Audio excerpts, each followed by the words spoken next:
ओम शांति। आज 28/11/1981 के अव्यक्त महावाक्य, आप पूर्वजों से सर्व आत्माओं की आशाएं क्या हैं, इस पर बाबा ने क्लास कराई कि जो भी पूर्वज आत्माएं हैं, जो कि पुराने देवी देवता धर्म की आत्माएं हैं, उनसे विश्व की आत्माएं क्या डिमांड कर रही हैं। जो कि वृक्ष के तने, पत्ते, पत्तियां हैं, उन सब की आपसे कोई डिमांड है और उन डिमांड को पूरा करना आप सभी पूर्वज आत्माओं का कर्तव्य है। तो कैसे वो आशाएं पूर्ण करेंगे, उसके बारे में हम बहुत अच्छी तरह से आज की मुरली को सुनेंगे। आज ग्रेट ग्रेट ग्रैंडफादर अपनी सारी वंशावली से मिल रहे हैं। कितनी बड़ी वंशावली है, इसको तो आप सब जानते हो। आप सभी इस वंशावली के आदि फाउंडेशन हो या वंशावली के वृक्ष के मूल तना हो। आप लोगों द्वारा तो वंशावली कैसी वृद्धि को पाती है, ये सब राज अच्छी तरह से जानते हो ना। किसी भी आत्मा को देखते हो या संपर्क में आते हो तो यह स्मृति में आता है कि सर्व आत्माओं के हम पूर्वज हैं। वह सारे वृक्ष की शाखाएं, उपशाखाएं, सबके मूल आधार अर्थात फाउंडेशन है। ये स्मृति सदा इमर्ज रूप में रहती है। इस श्रेष्ठ स्मृति से स्वतः ही समर्थ स्वरूप हो ही जाएंगे। अगर तना अर्थात मूल फाउंडेशन कमजोर होता है तो सारा वृक्ष भी कमजोर बन जाता है। तना शक्तिशाली है तो वृक्ष भी शक्तिशाली है। सारे वृक्ष के हर पत्ते का संबंध बीज के साथ साथ तना से भी होता है। बीज की शक्ति तना द्वारा ही शाखाएं, उपशाखाओं को पहुंचती है। तो आज आपकी सर्व वंशावली को आप पूर्वजों के द्वारा, मूल आधार द्वारा कौन सी शक्ति चाहिए। सर्व आत्माएं आप पूर्वजों को किस शाखा आशाओं से याद कर रही हैं। कौन सी शुभ चाहना वह मास्टर दाता वरदाताओं द्वारा चाहते हैं। तो सर्व आत्माओं की अर्थात अपनी बेहद की वंशावली की शुभ संकल्प व इच्छाओं को जानते हो। आज सर्व आत्माओं का एक ही आवाज सुनने में आ रहा है। सबका एक ही आवाज है, 2 घड़ी के लिए भी सुख चैन से जीना चाहते हैं। बेचैन है ना। संपत्ति और साधन होते हुए भी सुख और चैन की नींद आंखों में नहीं है। आजकल मेजॉरिटी सच्चे सुख और शांति के व सच्ची खुशी के प्यासे होने के कारण रास्ता ढूंढ रहे हैं। तो आप अनेक अल्पकाल के रास्ते अनुभव करते हो। जो संतुष्टता है, तो ना संतुष्टता मिलने के कारण अब धीरे धीरे उन अनेक रास्ते से लौट रहे हैं। यह भी नहीं कि अब नीति के अनुभव में आ रहे हैं। अभी सही रास्ता कुछ और है, ऐसी अनुभूति कर रहे हैं। ऐसा समय पर आप पूर्वजों का कार्य ऐसी आत्माओं को क्षमा बनकर रास्ता दिखाना, अगर ज्योति बनकर अंधकार ठिकाने पर लाना, ऐसे संकल्प आते हैं। ये स्मृति रहती है कि हम पूर्वज आत्माओं को उनकी सभी आशाओं का दीपक जगाने वाले हैं। उन वंशावली के आगे जो भी करेंगे वो ही सारे वंशावली को पहुंचता है। तो इसलिए सभी वंशावली जो कि आदि सनातन देवी देवता धर्म की आत्माएं हैं, उन पूर्वजों की व्रति विश्व के वातावरण को परिवर्तन करने वाली है। आप तो पूर्वजों की दृष्टि सर्व वंशावली को ब्रदरहुड की स्मृति दिलाने वाली हो ना। आप पूर्वजों की बाप की स्मृति सर्व वंशावली को स्मृति दिलाएगी कि हमारा बाप आया है। आप पूर्वजों के श्रेष्ठ कर्म वंशावली को श्रेष्ठ चरित्र अर्थात चरित्र निर्माण की शुभ आशा उत्पन्न करेंगे और सबकी नजर आप पूर्वजों को ढूंढ रही है। अब बेहद के स्मृति स्वरूप बनो तो हद की व्यर्थ बातें स्वतः ही समाप्त हो जाएंगी।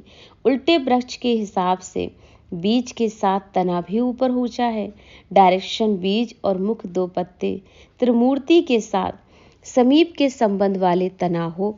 कितनी ऊंची स्टेज हो गई। और इसी ऊंची स्टेज पर स्थित रहो तो हद की बातें क्या अनुभव होंगी। बचपन के अलवेलेपन की बातें अनुभव होंगी। अपने बेहद के बुजुर्ग पने में आओ तो सदा सर्व अनुभवी मूर्त हो ही जाओगे। और जो बेहद के पूर्वज पने का फाउंडेशन जो ऑक्यूपेशन है, उसको सदा स्मृति में रखो कि अब कितना कार्य रहा हुआ है। सदा यह स्मृति में रखो। लेकिन ये सारा कार्य सहज संपन्न कैसे होगा।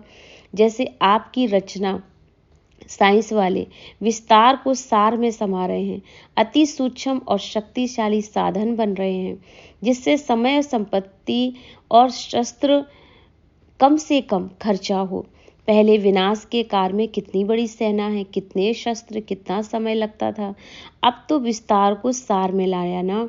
ऐसे आप मास्टर रचयिता बनकर स्थापना के कार्य में ऐसे ही सूक्ष्म द्वारा निमित्त स्थूल साधन कार्य में लगाओ, नहीं तो स्थूल साधनों के विस्तार में सूक्ष्म शक्ति गुप्त हो जाती है।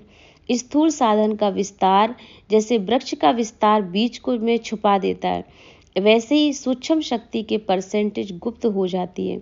आप पूर्वज आत्माओं की अलौकिकता सूक्ष्म शक्ति है, जो कि सब अनुभव है कि पूर्वजों द्वारा कोई विशेष शक्ति उत्पन्न हो रही है। वंशावली आप आत्माओं के द्वारा कोई नवीनता चाहती है। साधनों की शक्ति, वाणी की शक्ति, यह तो सबके पास है, लेकिन अप्राप्त शक्ति कौन सी है? वह है श्रेष्ठ संकल्प की शक्ति, शुभ वृत्ति की शक्ति, स्नेह और सहयोग की दृष्टि। ये किसके पास नहीं? तो हे पूर्वज आत्माएं, अपनी वंशावली के प्रति आशाओं के दीपक जलाएं, अर्थात मंजिल तक लाओ। समझा क्या करना है अब सबको? लोग कहते हैं ना, वह किया तो क्या किया? बाबा कहते, लोग कहते वह किया तो आपने क्या किया? आप तो अल्लाह के लोग हो ना, न्यारे लोग हो ना। अभी तो बाणी के बॉम्ब्स फेंकते हो, लेकिन यह भी बेबी बॉम्ब्स है। अभी प्राप्ति के अनुभूति के बॉम्ब्स चलाओ, जो सीधा जीवन परिवर्तन कर दे, दिमाग तक तीर लग जाए। दिल का तीर नहीं लगाया, इसलिए आगे क्या करना है? अब प्लान तो देना ही पड़ेगा ना। अभी मुख का आवाज निकालना है कि अच्छा कार्य कर रहे हो, लेकिन दिल से आवाज निकले कि यही एक मार्ग है। मुख का सौदा करने वाले बहुत होते, दिल से सौदा करने वाले कोटों में कोई होते। लेकिन आप सभी दिलवाला के बच्चे हो, दिल से सौदा कराने वाले हो। तो अब क्या करेंगे? ऐसा शक्तिशाली सेवा का चक्र चलाओ, जो सर्व आत्माएं अपने पूर्वजों को पहचान, प्राप्ति के अधिकार को प्राप्त कर लें। कुछ सुना? अच्छा सुना, इसके बदले कुछ मिला? ऐसे अनुभूति करें। समझा? सुनाते अच्छा हो, नहीं बनाते भी अच्छा हो। कम खर्चा और कम शक्ति, कम समय, इसी विधि से सिद्धि को प्राप्त करो। क्योंकि बाबा चाहता है कि समय भी कम खर्च हो और हमें प्राप्ति ज़्यादा हो जाए। पंजाब जोन भी आया, पंजाब को क्या बनाना, ऐसी कुछ नवीनता करके दिखाओ। अनुभव कराया ना, अर्थात बारिश बना। अच्छा सुनने वाले, अच्छा कहने वाले वह हो गए। तो अब चाहिए क्या? बारिश क्वालिटी। एक बारिश के पीछे प्रजा तो आपे ही आ जाएगी। इसलिए पंजाब क्या करेगा? क्वांटिटी नहीं बढ़नी है, क्वालिटी तो निकाल सकते हो ना। क्या करेंगे? अभी तो बारिश क्वालिटी चारों ओर कम है, तो पंजाब इसमें नंबर 1 हो जाए।